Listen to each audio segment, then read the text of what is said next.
What's going on, everybody? You found Alex Big Blue's 450 subscriber giveaway, and I am your host, Alex Big Blue's the #1 fan. So you've read the title, you've heard the intro. Alex Big Blue over on his channel is doing a 450 subscriber giveaway. Big congrats to you, Alex Big Blue. And he's calling on the community to submit a video pretty much character spotlighting a smaller tier character that they're into to maybe pique his interest. That's the entry for his 450 subscriber giveaway. And me being the small character king, I like to say, definitely feel like it'd be appropriate to suggest a small character in my collection. And today we're doing none other than, you guessed it, Hitman. So Hitman first appears in Demon Annual number 2, coming out of the Bloodlines event. Now, for those of you newer to comics, or you just weren't into DC at the time of in the 90s, Bloodlines was an initiative in the 90s to bring DC out of the babyface era of comics and give it more edge, give it more violence, make it more, up to date with the times of what was going on in the 90s. Out of Bloodlines, we saw characters like Hitman, and even had an Extreme Justice League. Big guns, big muscles. Lobo was at the top of his game in the 90s. So really, that's just what Bloodlines was trying to do. And the premise of the story, these aliens were coming in and invading the planet, and they were biting and sucking out life force from specific people. Tommy Monaghan being one of them, who's also known as Hitman. He's a contract killer. And if you get bitten by one of these aliens, you are endowed with metahuman abilities. Hitman lost his eyeballs in the incursion with the alien. The alien was trying to eat one of Hitman's contracts, one of his kills, and Hitman gets caught in the crossfire. The alien comes over there and fights him. Hitman loses his eyes, but he gains the ability to have X-ray vision, and he also can read minds. There is a funny gag with this X-ray vision. He tries to use it on Wonder Woman and cannot see through her suit. So that's kind of the funny gags you'll see throughout Hitman's history. Garth Ennis puts a lot of comedy in Hitman, but that really is the origin story of Hitman. Just a hitman, not really for the mob, but for himself, and it gets probed, if you will, by an alien and endowed with superpowers. His first arc can be found in this trade paperback if you don't want to hunt down the first couple of issues. This features that issue, Hitman or Demon Annual 2, which is roughly between $10 and $20 depending on condition. I think a slabbed copy might go for 30 bucks, I would think. I haven't been on eBay lately and checked these prices, but that would be my personal value. I wouldn't pay more than $20 for a raw book, in high grade. But this first trade paperback is when Garth Ennis took over the 1990s Demon run, and it features, again, the Demon Annual 2, and then it also features the first arc. It goes from issues 40 to 49, and inside that stretch of issues it's either 43, 44, and 45, or 44, 45, and 46. I can't remember, but it's a 3-issue arc where Demon and Hitman get acquainted and team up with each other. And Hitman helps him take out a big bad on Earth. Hitman helps Demon take out that big bad. I can't remember how I said that.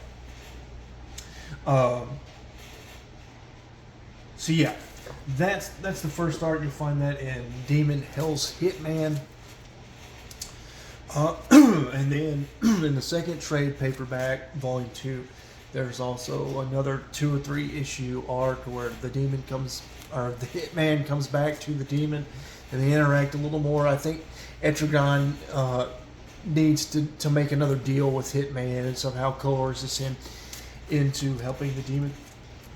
But then we move into the Hitman run out of the Demon series. And some of the most notable issues in the Hitman run are, of course, Hitman number 1, first solo. And you ask yourself, why is Batman on the cover? Well, Hitman actually works in Gotham. He works in the area that's so dangerous, Batman doesn't even go there. And so that's kind of a running gag with Batman there. Again, that comedic, those comedic elements you'll see in the Hitman run. Next up, Hitman issue number 9. You'll see this issue on Key Collector. Hitman number 9 is the first appearance of Six Pack, an alcoholic character who's the leader of a Z-list. They're not even D-list, a Z-list character of mortal, non-meta superheroes, if you will, vigilantes that operate in Gotham. Next up, we have Hitman number 18, first appearance of All-Star Section 8. This is the team. Six Pack as a member of. You got Hitman there, Six Pack. I'm not sure about the rest of these people. I haven't read this far in the run, unfortunately. Something I need to do, and something I'm using this video to help motivate me to do, is to finish out this run. Dog Welder here is a very unique character.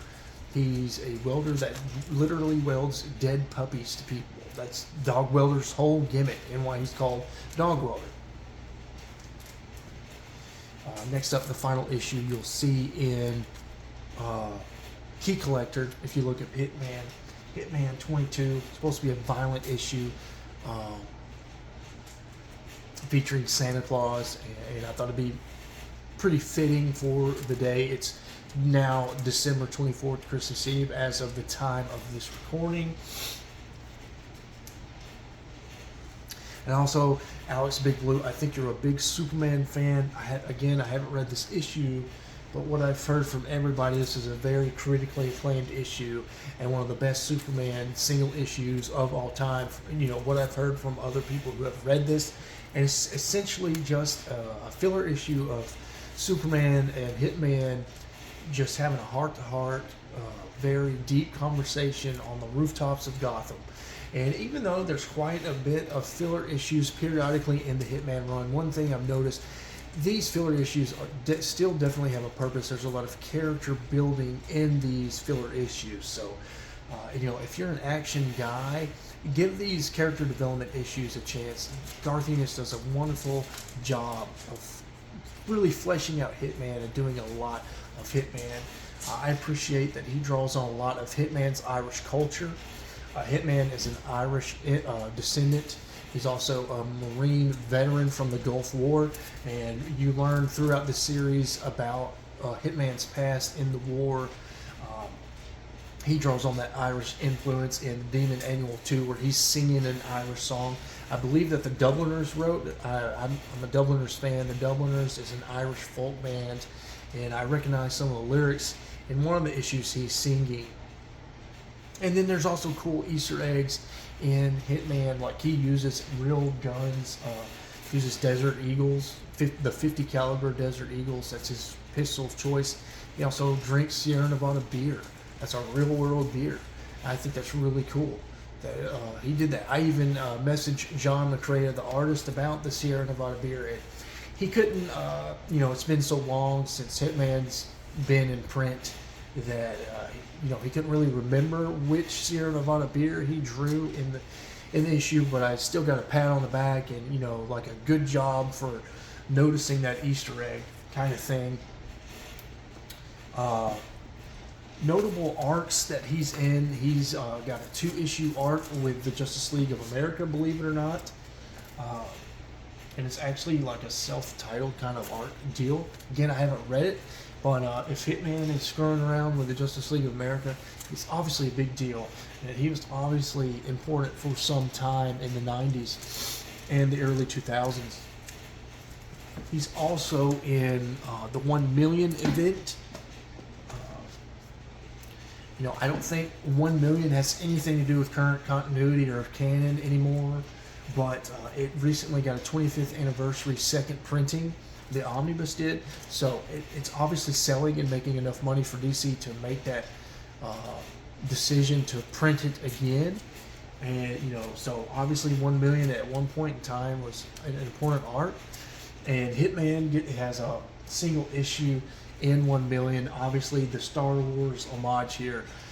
1 million, very briefly, is set 1 million months into the future from the time 1 million was written. And so that's why you have themes of the future on this one shot.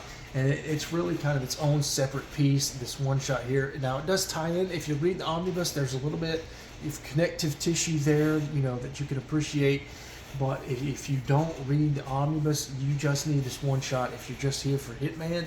And you won't miss anything. And it's a great issue, very hilarious. And I believe some of the podcast hosts I listened to have even called it the best issue of 1 billion. And then I also have the trade paperbacks, so I'll give you the trade paperbacks and what they look like. Now, I don't have Volume 1.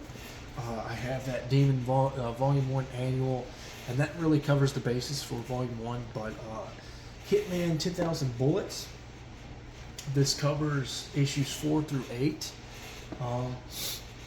And this specific issue, or this specific trade, is from the Volume 1 printing of the trade paperbacks in the 1990s. DC printed a Volume 1 and a Volume 2 trade paperback of Hitman, and that's where this 10,000 Bullets comes from. And then in 2012, Hitman got a reprint of Volume 1 and Volume 2, and then also DC went the extra mile and gave us the rest of the series, which I'll present to you now. So we got Hitman Local Heroes, again, more gags on the main roster characters of the Justice League. This is Volume 4, Hitman Ace of Killers. This is Volume 5, Tommy's Heroes.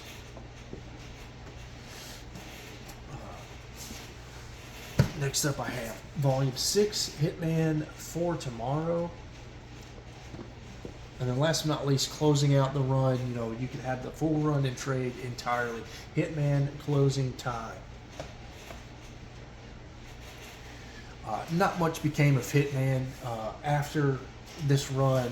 Had a couple more issues after this, maybe an appearance or two.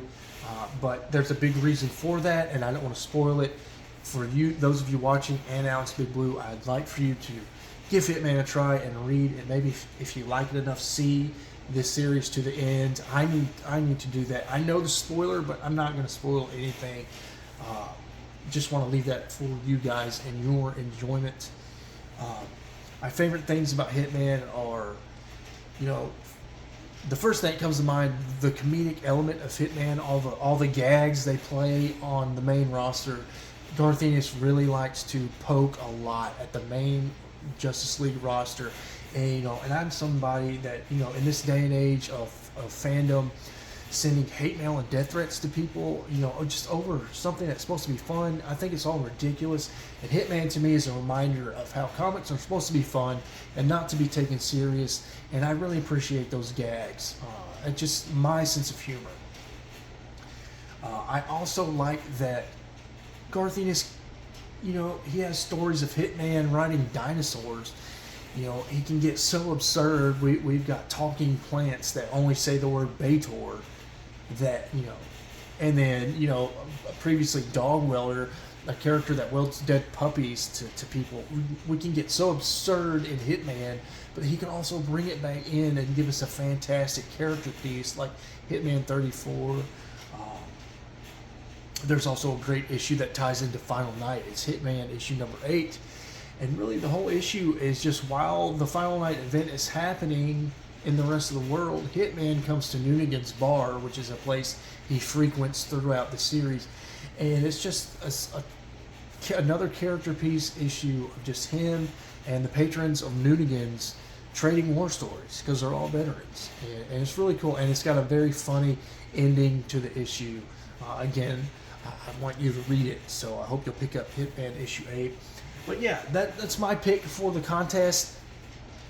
I hope you are interested in this character now, Alex Big Blue. Hope everybody else that watched this video is now somewhat curious in Hitman. I love Hitman to death. I haven't even finished even reading half of this run, and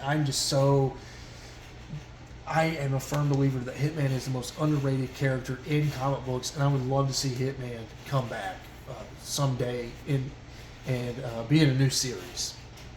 So I'm going to end with this and say Merry Christmas, guys. It's now Christmas Eve as of the time of this recording. Thank you guys for watching my channel, but this video is for ALEXBIGBLUE.